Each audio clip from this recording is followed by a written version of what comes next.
Good morning.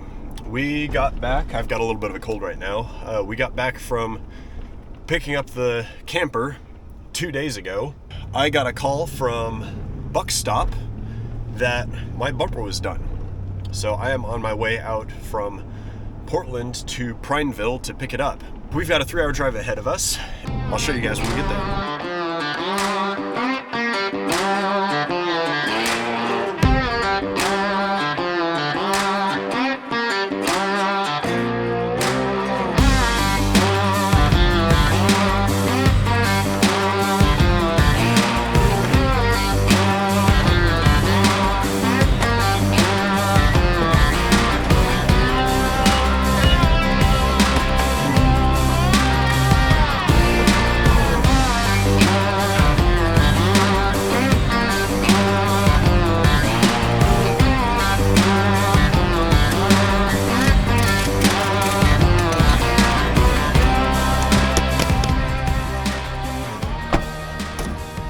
That's not going anywhere. All right, go make sure they don't need anything from me at the office, and we're out of here. That was quick and easy.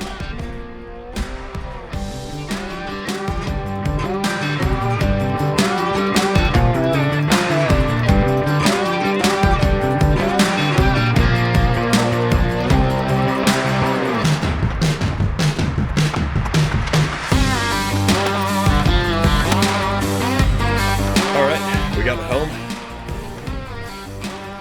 It is here for now. I will get it unpacked, wired up, and installed on another day. So I've got the bumper in my living room here so that I can start getting lights and whatnot set up, and also so that I can watch the Freedom 500. I've got here Diode Dynamics SS3s square, and these will fit into the 3-inch square holes that I had cut into this. Clear for driving lights, those will be wired up to my high beams, and amber for the fog lights, and those will be wired up to the factory fog light switch.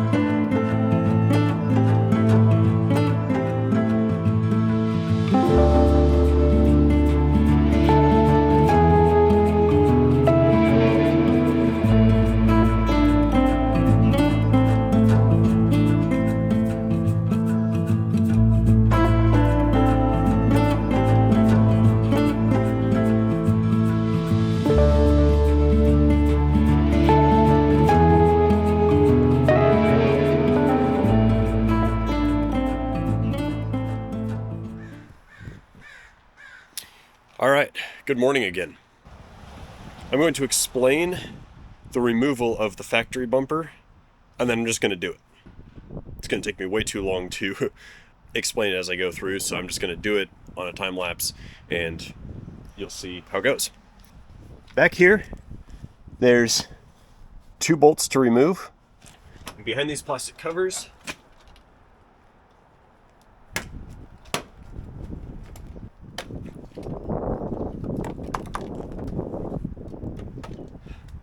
don't break that when you take yours off. So now that I've got this pulled off, first off, I realized how I broke this.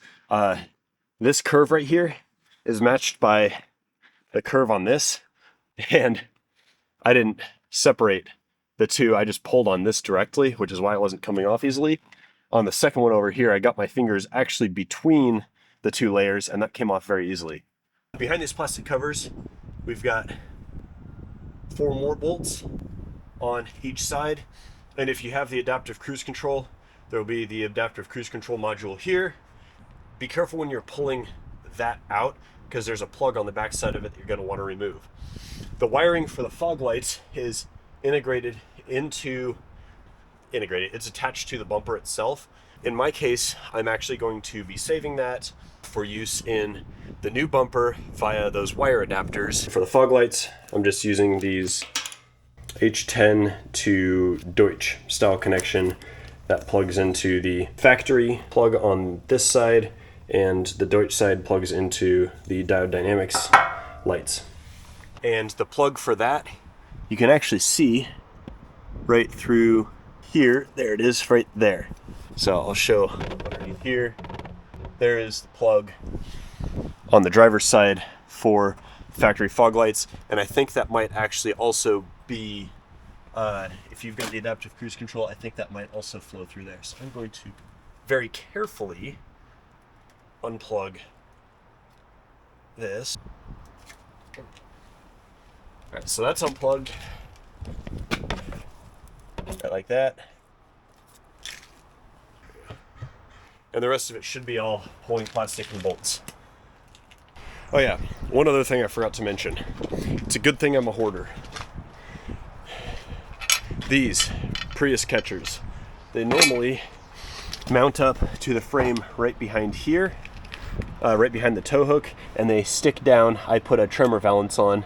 They stick down to about here, and they're normally covered up by the factory valance that sticks down to about here as well. But in order to install aftermarket bumpers, you need these double bolts. So if you do remove your Prius catchers, just keep them on hand with all the hardware. Before I start removing this, these front bolts here are an 18, and the two that are on the back right about here are a 15 millimeter bolt. You want to loosen these but not fully remove them until you've got all of them loosened, because the nut that they go into is a double nut, so they're tied together, so then the other one will just spin around when you try to bust it loose.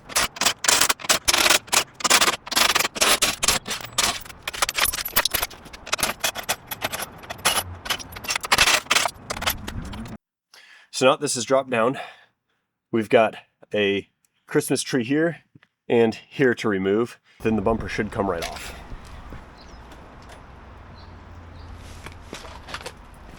Now that the bumper is off the truck, here is what the back of it looks like.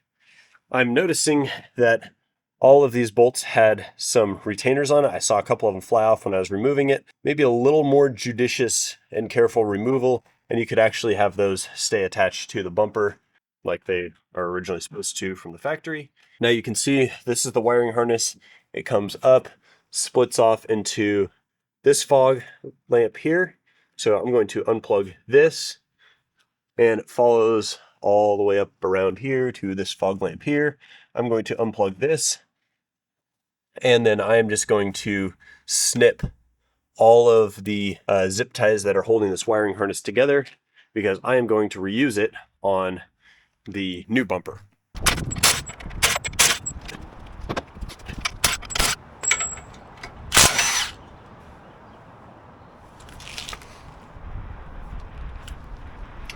Well, that sucks.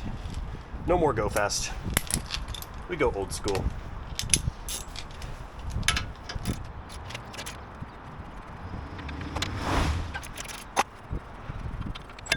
I've got my hardware sorted out and I've read through the instructions. We've got our carriage bolts, we've got hex head bolts, more hex head bolts, nuts for all of the above, block washers, flat washers for all of the above.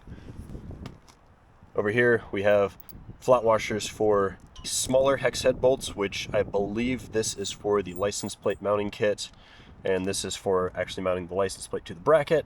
Getting to the point of installing the front brackets here, I've got one kind of mocked up with the double bolt thing. That would be this right here. That just goes through on both sides. And then these carriage bolts drop in from the top right there. And then on the bottom of the carriage bolt goes a flat washer with the material in between, obviously, like such. Flat washer, lock washer, nut. 8 of those go onto these, and I'm going to get that knocked out.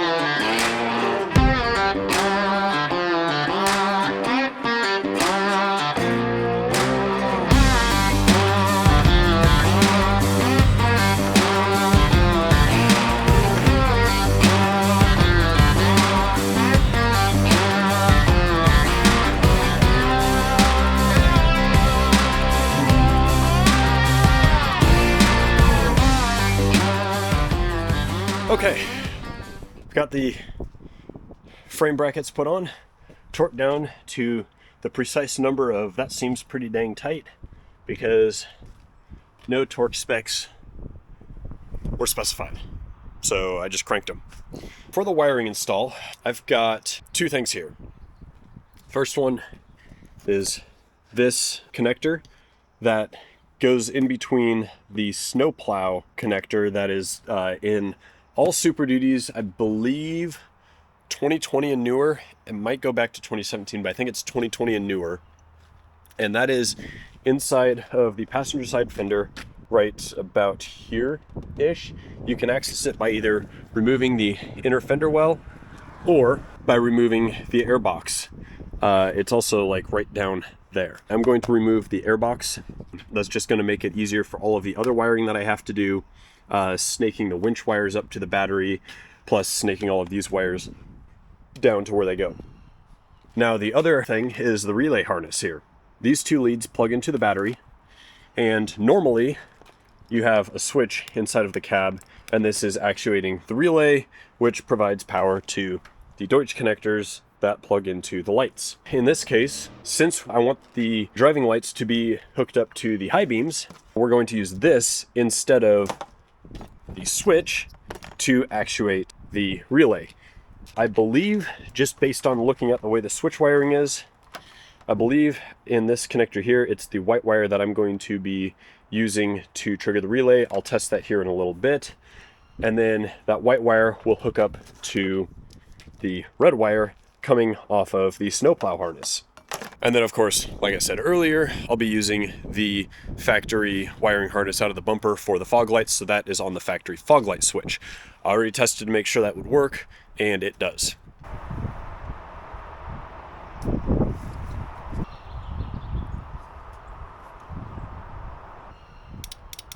There we go. Blue wire. The blue wire is the one that operates the relay, so I will be capping off the black and white wires with heat shrink. I'll cap those off, that way waterproof heat shrink. That way they don't touch anything. And the blue wire is the one that we will hook up to the red wire on the snowplow harness once I get everything assembled.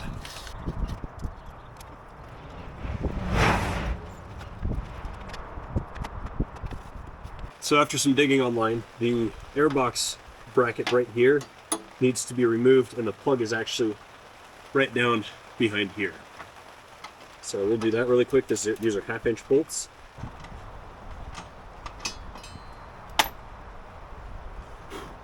This here, I believe, is the plug that we are looking for.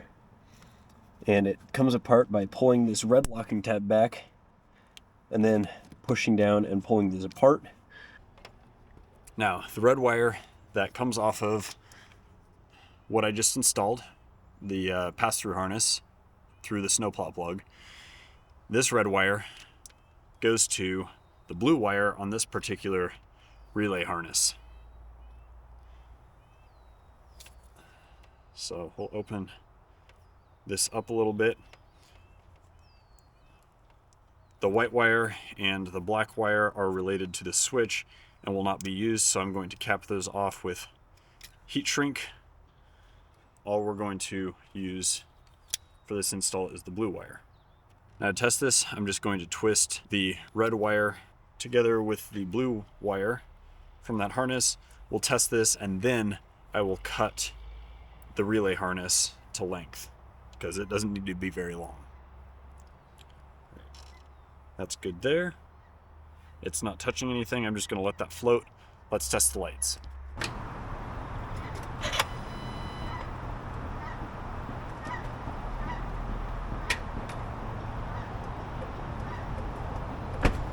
Okay, we should have low beams.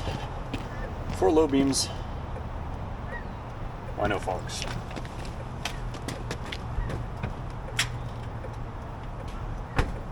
Because I turned them off.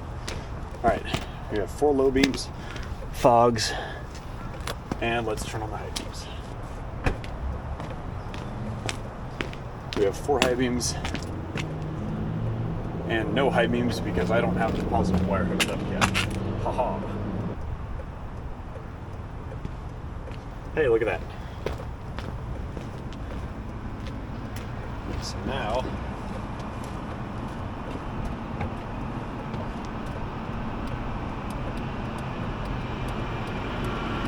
so we've got the wire running down here, following the factory wiring harness, coming out, and you can see I've got a little bundle right there.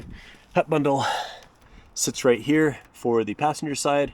This wire will come over here. I can get a little more length if I need to and plug into the outside light right here.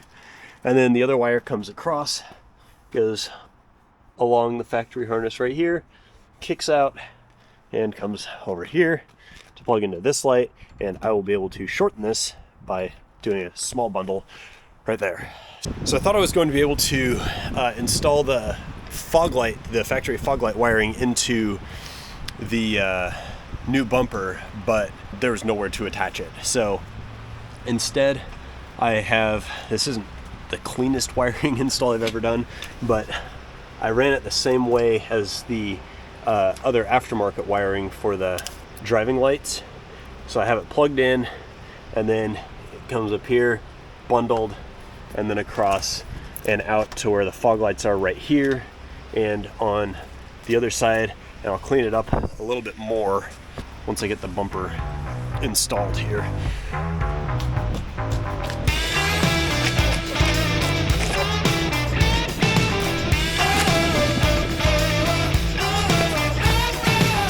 I got this ticket out of town. It'll take me anywhere but down. So I think I'll hang out in the clouds, 10,000 feet above the ground. Say you're ready for a new thing. Let's take ourselves up to the sky, yeah. I ain't talking about an airplane. We found a better way to fly. Ooh, yeah. Ooh, ooh, ooh, ooh.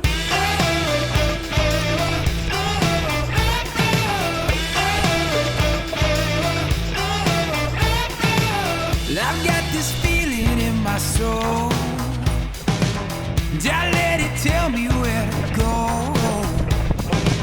Sometimes just right down the road. Here it is. I still don't have it on its own weight, but we got it mostly bolted up. So you can see in here, we've got 2 bolts in. The lower one still needs to be tightened.